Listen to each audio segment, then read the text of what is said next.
Siapa sangka, satu tendangan kepada anak kecil justru jadi awal dari kehancuran hidupku.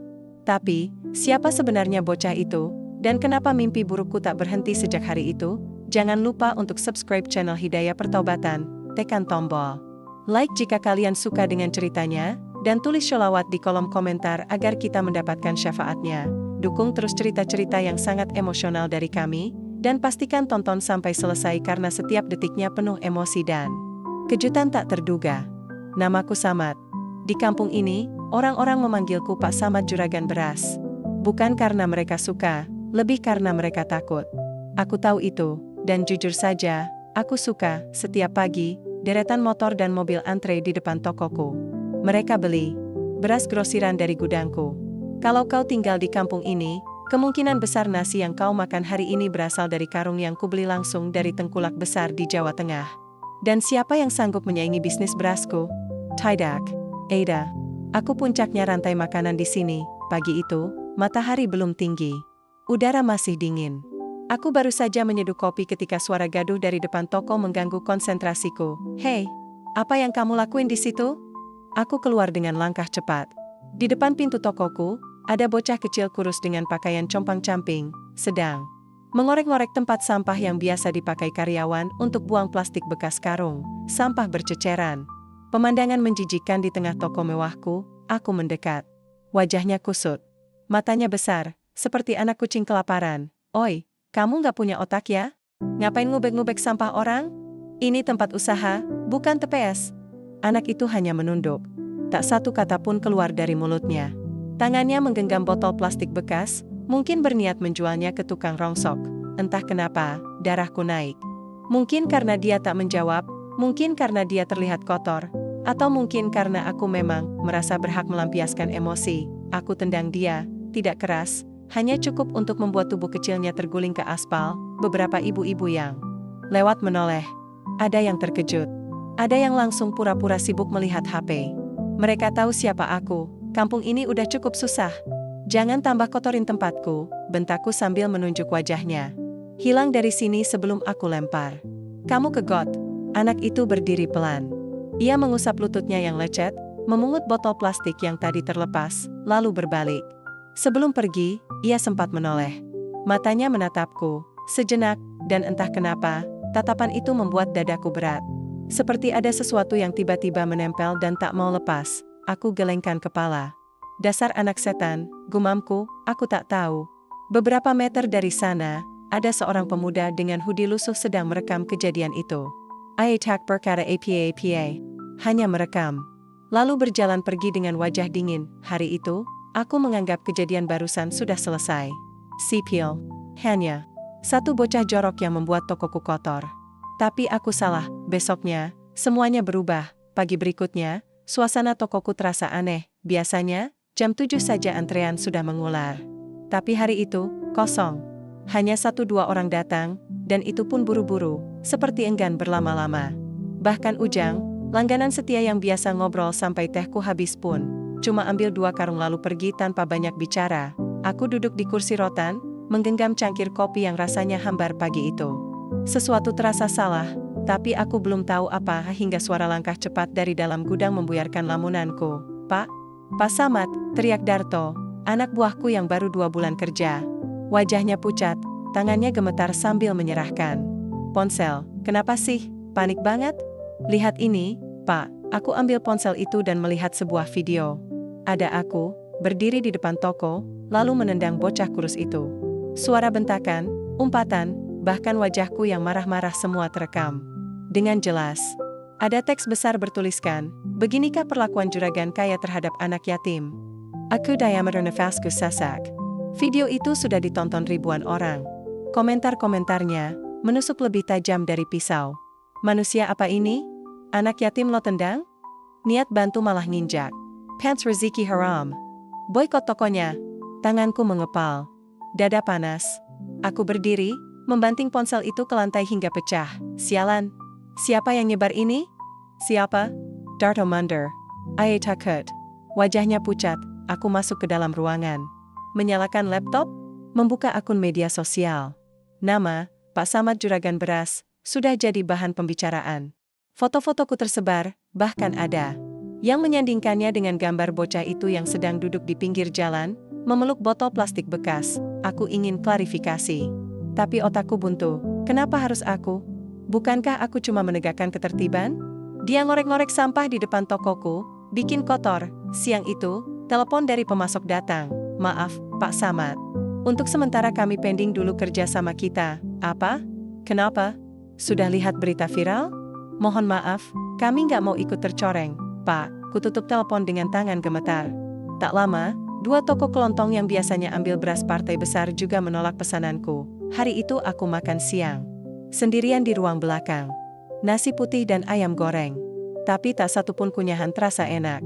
Lidahku pahit. Seperti makan batu. Malamnya, rumahku dilempari batu. Kaca depan pecah. Aku lari keluar, tapi pelakunya sudah kabur.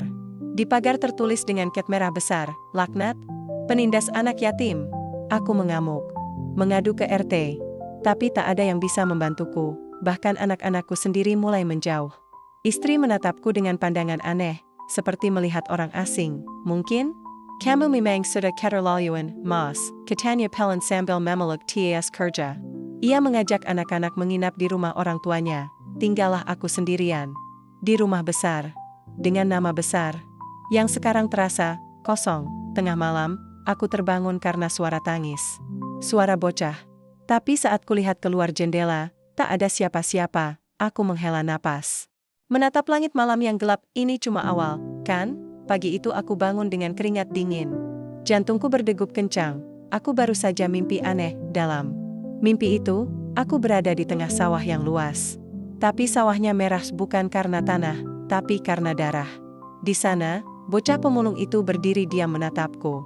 Mulutnya terbuka, tapi tak ada suara keluar. Hanya matanya yang berbicara, tajam, menusuk, seperti sedang menagih sesuatu. Aku mengusap wajah. Ini cuma mimpi, mimpi sialan. Tapi perasaan aneh itu belum hilang saat aku sampai di gudang. Darto sudah berdiri di depan pintu. Wajahnya pucat. "Pak ini, lihat sendiri aja." Aku melangkah masuk. "Bau busuk langsung menyergap hidungku. Busuk seperti bangkai." Aku nyaris muntah. Mataku menyapu seluruh gudang, dan langsung terbelalak. Karung-karung beras menumpuk seperti biasa, tapi ada sesuatu yang tidak biasa. Bagian bawah karung-karung itu hitam. Pesa. Ketika salah satu dibuka, isinya membusuk. Puluhan tikus mati. Bergelimpangan, bercampur dengan belatung yang menggerogoti butiran beras. Aku mundur. Kaget dan muak. "Ini apa?" bentakku. Darto mengangkat tangan. "Saya juga nggak tahu, Pak. Tadi malam masih bagus waktu saya cek stok." Aku berjongkok, mengambil segenggam beras dari salah satu karung yang masih utuh. Tapi bejata kedeliti, berasnya seperti bergerak. Saat kupincing lebih dekat, aku melihat ulat kecil merayap dari sila butaran beras. Dadaku sesak, ini tak masuk akal. Gudang ini selalu bersih. Aku bahkan bayar jasa fogging tiap bulan. Tak mungkin tikus dan ulat bisa merusak dalam semalam, kecuali ada yang mengutuk tempat ini. Buang semua karung yang busuk. Jangan sampai pelanggan lihat, perintahku cepat. "Tapi, Pak, itu setengah stok kita." Aku bilang buang, bentakku keras. Darto diam. Ia tak membantah, hanya menunduk dan mulai mengangkat karung-karung itu satu persatu. Sepulang dari gudang, aku duduk di ruang tengah rumahku yang kini terasa sepi.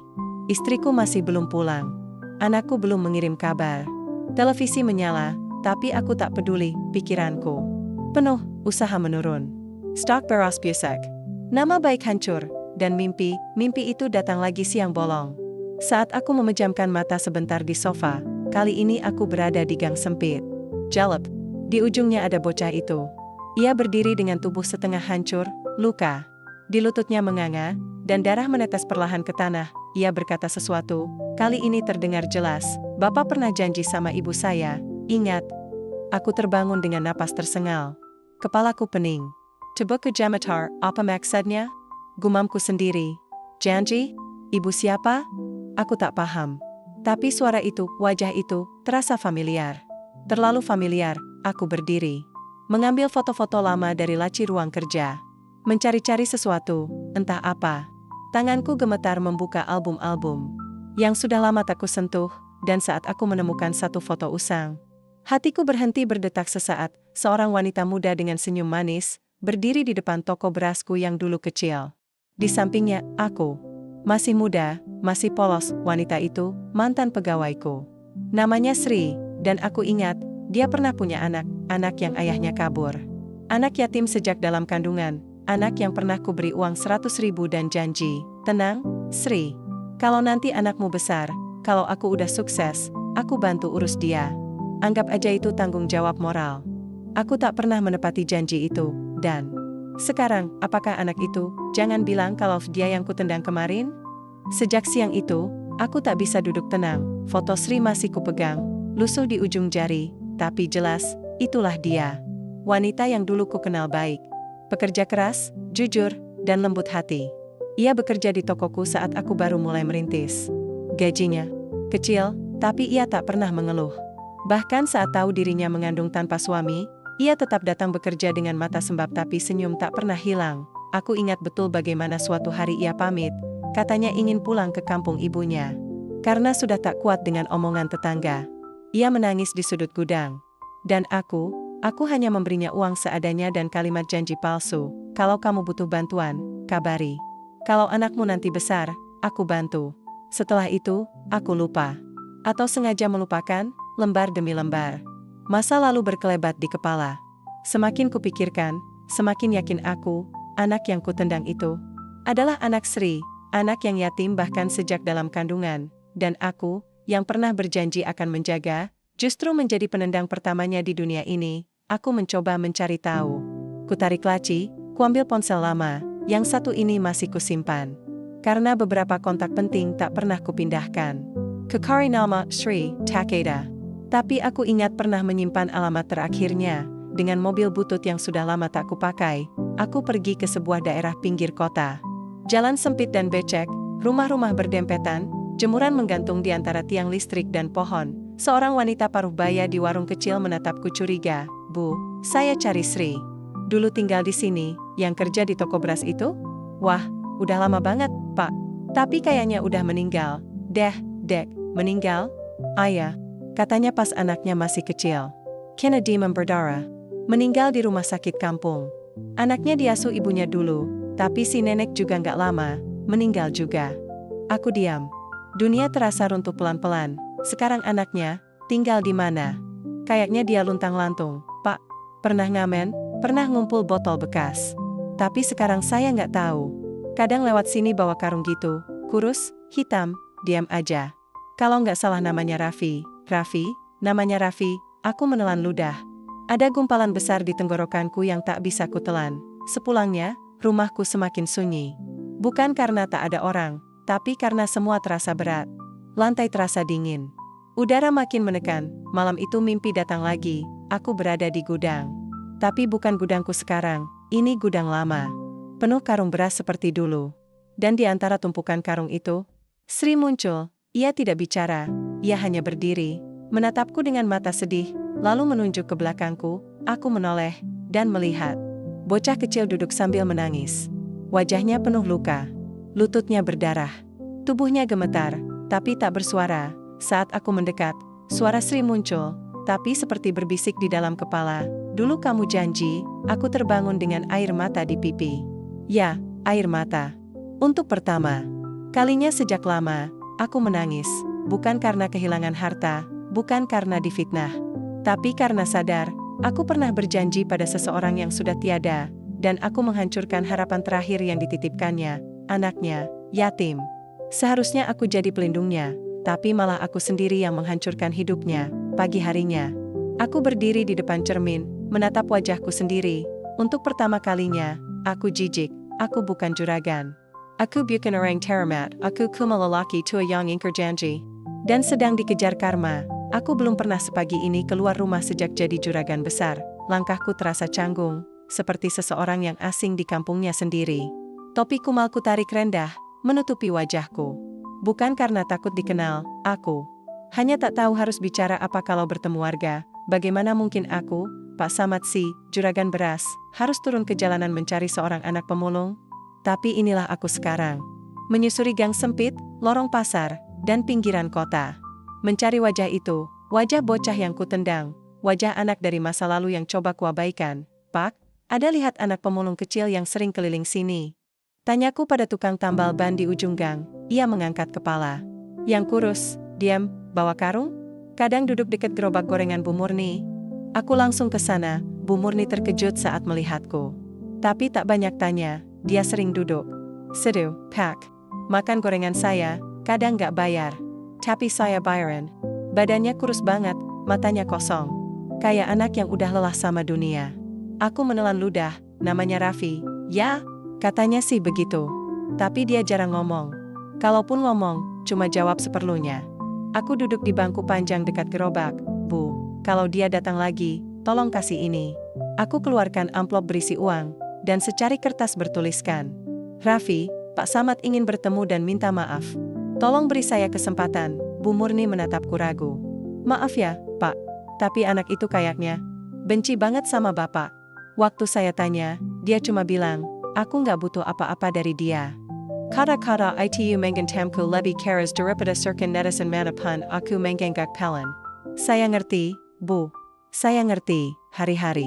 Berikutnya, aku kembali lagi ke sana. Duduk di bangku yang sama. Menunggu, kadang 1 jam, kadang 2, tapi Raffi tak pernah muncul. Aku mulai merasa putus asa, lalu suatu malam, saat hujan deras mengguyur kota, aku melihatnya. Tubuh kecil itu duduk, meringkuk di bawah halte. Karung rongsokannya basah kuyup. Matanya merah. Ia menggigil, tapi tetap diam. Tak ada keluhan dari mulutnya. Aku dekati pelan-pelan. Raffi, ia menoleh. Wajahnya langsung berubah.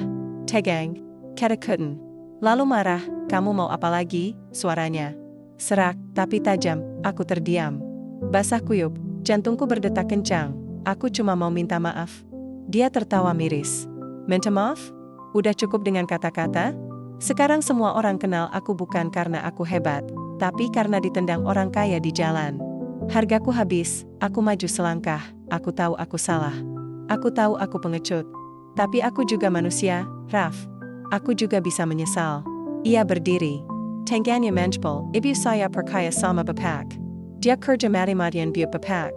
Tapi waktu dia sakit, gak ada satupun bantuan datang. Gak ada janji yang ditepati. Aku menunduk. Tak sanggup menatap matanya. Saya bahkan gak tahu wajah ibu saya lagi. Satu-satunya yang saya ingat, janji si Zirang yang akhirnya nendang saya kayak anjing di jalan. Tangisku pecah, aku menangis, di depan bocah yang pernah kutendang. Di depan anak dari wanita yang pernah percaya padaku. Aku gak minta kamu maafin aku sekarang. Tapi tolong, kasih aku kesempatan buat nebus semuanya. Ia memandangku lama. Hening, lalu ia pergi, tanpa berkata apapun, meninggalkanku sendiri di tengah hujan. Malam itu, aku duduk lama di beranda. Tubuhku menggejol. Bukan hanya karena udara, tapi karena takut. Takut semua ini tak akan pernah bisa ditebus. Dan ketika aku tertidur dengan mata basah, mimpi itu datang lagi. Kali ini Sri muncul sambil menggendong Raffi kecil di pelukannya. Ia hanya menatapku, lalu bertanya, kalau kamu benar-benar ingin menebus, apa yang akan kamu korbankan? Aku tak bisa menjawab, aku hanya bisa menangis. 1 minggu setelah pertemuanku dengan Raffi, semuanya mulai runtuh. Tiba-tiba saja, truk pengangkut berasku mogok di tengah jalan tol. Kabar buruk itu datang bersamaan dengan telepon dari pengacara, surat gugatan tanah dari sepupu jauh yang entah dari mana munculnya. Dan tak cukup sampai di situ, salah satu karyawanku ketahuan mencuri beras, lalu menjualnya dengan label palsu. Video penggerebekan itu viral. Nama tokoku tercemar. Netizen mulai meradang, menyebut aku juragan serakah, penipu rakyat kecil. Aku mencoba menjelaskan. Tapi siapa yang mau dengar suara lelaki tua yang dulu menendang anak yatim di jalan? Semuanya berbalik. Aku merasa seperti orang asing di rumah sendiri. Bahkan asistennya tak lagi menyapa dengan hormat. Para pelanggan lama mendadak hilang, seolah semua ikut menghindar, dan dalam sepi yang kian menggila, aku mulai merasa ada sesuatu yang mengikuti, bayangan, bau anyir yang tiba-tiba muncul di malam hari, langkah kaki samar di lorong rumahku yang panjang. Aku pikir aku gila. Sampai suatu malam, kulihat pintu kamarku terbuka sendiri, pelan, mengeluarkan bunyi berdecit yang tak pernah kudengar sebelumnya. Aku duduk di ruang tengah, menggenggam tasbih. Tapi jari-jari ini gemetar. Aku membaca istighfar, menyebut nama Allah. Tapi ada ganjalan. Seperti hati ini tahu, aku belum pantas dimaafkan. Belum pantas tenang, kepalaku dipenuhi wajah Sri. Wajah Raffi. Suara tangis ibu yang kecewa. Bahkan wajah-wajah orang miskin yang dulu sering kutolak bantuannya. Gue kerja keras, ini hasil gue, begitu dulu aku membela diri. Tapi sekarang, aku sadar, aku bukan cuma membangun bisnis, tapi juga menumpuk dosa yang tak tertulis di laporan keuangan. Tapi tercatat jelas di langit. Hari ketiga setelah semuanya kacau, seorang ustaz langgananku datang. Namanya Ustaz Ramzi. Dulu sering kupanggil untuk mengisi pengajian rutin, yang sebetulnya lebih untuk jaga citra. Pak Samad, antum kelihatan lain. Aku hanya tersenyum lemas. Saya mimpi teras, Ustaz. Tentang anak kecil. Tentang Sri. Saya merasa mereka marah. Ustaz Ramzi menatapku dalam-dalam. Lalu berkata pelan, mungkin bukan mimpi, Pak. Mungkin itu peringatan. Dosa kalau nggak ditobati, bisa menagih dalam bentuk apa saja. Aku mengangguk, walau hati ini menolak. Percaya bahwa semuanya bisa semengerikan ini, tapi ketika malam tiba, dan listrik rumah tiba-tiba padam. Suara tangisan anak kecil terdengar jelas dari lorong atas, tangisan lirih, seperti suara Raffi, atau suara dari masa lalu yang tak selesai. Aku berdiri. Tapi kakiku tak kuat melangkah, aku terduduk, dan menangis lagi. Esok paginya, toko sepi, tak ada pembeli, tak ada pengiriman. Bahkan pegawai pun mulai satu persatu mengundurkan diri, dan di atas meja kasir, ada kertas kecil terlipat dua, padahal aku yakin semalam pintu terkunci. Kubuka pelan, dan tulisan tangan kecil terpampang jelas, kalau Bapak benar-benar ingin menebus, jangan cari saya. Tolong orang lain yang benar-benar butuh. Saya sudah cukup terluka. Tanganku gemetar, itu tulisan Raffi, dan entah kenapa. Justru kalimat itu yang membuatku sadar, selama ini aku hanya ingin menebus Raffi, supaya rasa bersalahku hilang. Padahal mungkin, yang harus kulakukan adalah lebih dari itu, aku harus kembali jadi manusia. Manusia yang tak sekadar minta maaf, tapi mulai membayar dengan tindakan, dengan hidup. Hari-hariku kini jauh dari kemewahan, tak lagi ada staf yang menyambutku dengan senyum basa-basi. Tak ada lagi pelanggan yang antar membeli berasku. Semua pergi, satu persatu, seperti Tuhan membongkar semua yang selama ini aku banggakan, dan di tengah kehancuran itu, aku memutuskan untuk berjalan, tanpa tujuan, hanya mengikuti langkah kaki. Dan besokan hari. Seperti ada sesuatu yang mendorongku untuk melihat apa yang selama ini kutolak. Kenyataan, aku berjalan ke daerah kumuh, di balik terminal kota. Dulu tempat ini kututup mata, kuanggap tak penting. Tapi kali ini, aku benar-benar melihat, ada anak-anak kecil tidur beralaskan kardus. Ada ibu-ibu menjajakan gorengan basi di pinggir selokan. Ada lelaki tua yang hanya bisa duduk diam karena stroke ringan dan tak punya uang buat berobat. Hatiku seperti dipukul palu besar. Tiba-tiba semua cerita Sri muncul di kepala. Tentang tetangganya yang sakit, tentang anaknya yang tak sekolah, tentang betapa sulitnya hidup. Dulu kupikir itu hanya keluhan biasa. Tapi sekarang aku tahu, itu adalah jeritan yang kubungkam dengan kesombongan. Aku kembali ke rumah. Tak menunggu lebih lama, hari itu juga, aku keluarkan semua tabungan yang masih ada. Puluhan juta. Uang yang dulu kugenggam erat, kini terasa panas. Di tangan, keesokan harinya, aku kembali ke pemukiman tadi, kali ini membawa sembako, selimut, makanan hangat, bahkan sandal baru untuk anak-anak. Awalnya mereka heran. Ada yang curiga. Tapi perlahan, satu persatu mendekat. Pak, ini beneran gratis? Aku mengangguk. Saya nggak bawa brosur. Nggak nawarin produk. Nggak minta doa. Saya cuma mau minta maaf, karena dulu saya nggak pernah peduli. Mereka tak banyak tanya. Sebagian mulai menitikkan air mata. Si orang. Ibu memelukku sambil berkata, saya nggak tahu bapak siapa, tapi Allah tahu. Kalimat itu mengguncangku lebih dari 1000 komentar netizen. Hari-hari berikutnya, aku mulai rutin datang. Tak lagi membawa kamera. Tak lagi berpikir tentang citra. Aku membersihkan selokan bersama mereka. Membelikan buku untuk anak-anak. Mengantar seorang kakek ke puskesmas. Membantu membiayai persalinan seorang ibu muda. Semua yang kulakukan terasa ringan, tapi juga menyakitkan. Menyakitkan karena baru sekarang aku sadar betapa butanya aku selama ini.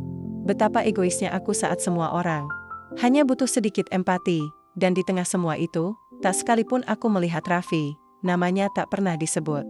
Wajahnya tak pernah terlihat. Seolah ia benar-benar menghilang, tapi mungkin memang itu maksudnya. Mungkin penebusan sejati bukan soal mendapatkan pengampunan langsung dari orang yang kita sakiti, tapi tentang bagaimana kita memperbaiki luka yang serupa. Di tempat lain, satu malam, saat aku pulang dari kampung kumuh itu, aku menemukan surat di teras rumahku. Dilipat rapi, tanpa nama pengirim. Saya lihat pepak berubah. Tapi ini bukan tentang saya lagi. Teruslah bantu mereka. Karena mereka yang paling tahu rasanya ditendang oleh dunia. Tanganku gemetar, itu tulisan Raffi. Entah bagaimana surat itu sampai. Tapi aku tak peduli. Yang aku tahu, aku diberi satu petunjuk. Terus berjalan, terus menebus, walau mungkin tak pernah cukup, karena luka yang kutinggalkan terlalu dalam, dan hidup, tak semudah menekan tombol undo. Sudah lebih dari sebulan aku menjelajahi lorong-lorong kemiskinan, hari-hariku tak lagi diisi laporan penjualan atau menghitung laba. Tapi dengan memindahkan karung beras ke dapur-dapur yang nyaris kosong, atau sekadar duduk menemani nenek-nenek renta bercerita tentang cucunya yang hilang entah kemana, namun, tubuhku mulai lelah, beberapa kali aku batuk berdarah. Kepalaku sering berdenyut hebat, aku abaikan. Kupikir ini hanya efek kelelahan atau cuaca. Tapi suatu sore, saat aku membantu mendorong gerobak kayu milik seorang bapak tua, pandanganku mendadak buram, aku limbung. Tersungkur, dan semuanya gelap, aku terbangun di ranjang rumah sakit. Infus menancap di tangan. Dokter memandangku dengan ragu, seolah mencari cara paling halus untuk menyampaikan kabar buruk. Pak Samad, ucapnya pelan. Kami temukan pembengkakan serius di paru-paru. Ini bukan betak biasa. Dan sayangnya, sudah menyebar. Aku mengangguk. Aneh, tak ada rasa panik. Mungkin karena aku tahu, ini adalah bagian dari semua yang harus kutanggung. Tubuh ini memang sudah tua. Tapi dosa yang kubawa jauh lebih berat dari usia. Hari-hariku setelah itu dihabiskan di kursi roda. Tapi aku tetap memaksakan diri berkunjung ke pemukiman kumuh. Orang-orang memanggilku, Pak Samad yang baru. Anak-anak mencium tanganku, bukan karena takut, tapi karena sayang. Dan untuk pertama kalinya, aku merasa diterima. Bukan karena uangku, tapi karena tulusku. Namun di tengah kehangatan yang kubangun, datang seorang pemuda kurus mendekat. Ia menunduk, menggenggam sebuah bingkisan kecil. Ini, titipan dari Raffi, katanya. Dia pergi jauh, Pak. Dapat beasiswa ke luar negeri. Tapi dia ingin Bapak tahu, bahwa dia nggak pernah benci. Dia hanya sedih. Tanganku gemetar saat membuka bingkisan itu. Di dalamnya, ada foto kecil, Sri, bersama dua anaknya, Raffi dan seorang anak perempuan yang belum pernah kulihat, lalu secarik surat. Pak Samad, ibu saya selalu bilang, jangan balas kebencian dengan benci. Saya pegang ITU. Bapak pernah buat hidup kami hancur, tapi saya percaya, setiap orang bisa berubah. Terima kasih karena sudah memilih menjadi orang yang lebih baik, walau di akhir. Air mataku tak tertahan, di surat itu, tak ada kata, maafkan. Tak ada kata, lupakan, tapi ada pengakuan bahwa aku, dilihat sebagai manusia lagi, dan bagi seseorang seperti aku, itu sudah lebih dari cukup. Malam itu, aku menatap langit dari jendela rumah sakit.